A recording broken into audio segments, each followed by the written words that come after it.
In the heart of the darkness, every spark reveals a story you never wanted to hear.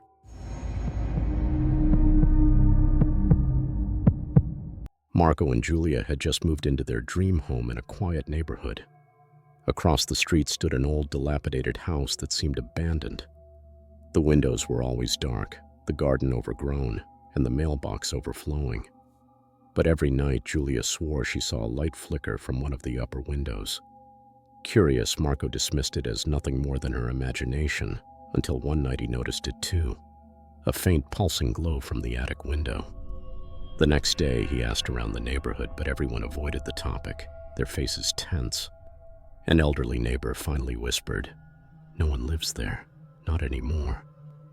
That evening, Marco watched the house closely from his living room window. At exactly midnight, he saw a figure standing in the window, staring directly at their house. It didn't move, didn't blink, just stood there. The next day, Marco couldn't resist. He crossed the street and approached the old house. The front door creaked open with a slight push. Inside, the house smelled of mold and decay, the floors littered with dust and debris. But in the attic, Marco found something chilling. A small chair facing the window and dozens of photographs pinned to the walls.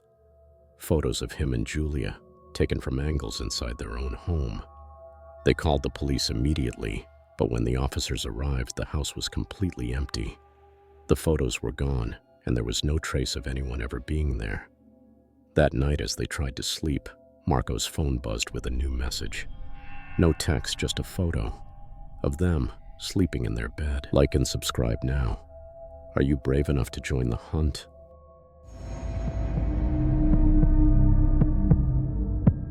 When Emma moved into her new apartment, everything seemed perfect. Quiet street, friendly neighbors, and a cozy atmosphere. But it wasn't long before she noticed something strange about the man living next door. He never left his apartment during the day.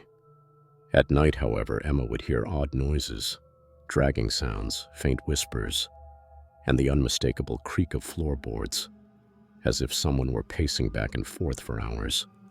One night, unable to sleep, Emma peeked through her peephole. The hallway was dimly lit, but she could see the man standing motionless outside her door, staring at it. He didn't knock, didn't move, just stood there. After what felt like an eternity, he turned and disappeared into his apartment. The next day, Emma tried to casually ask her other neighbors about him, but they all responded with vague answers, quickly changing the subject. It was as if they were afraid to talk about him. One evening, Emma found a note slid under her door. The handwriting was shaky and messy. It read, "I see you watching me. Don't look again." Terrified, she called the police, but when they arrived and checked his apartment, it was completely empty. No furniture, no personal belongings, as if no one had ever lived there. But Emma knew what she had seen.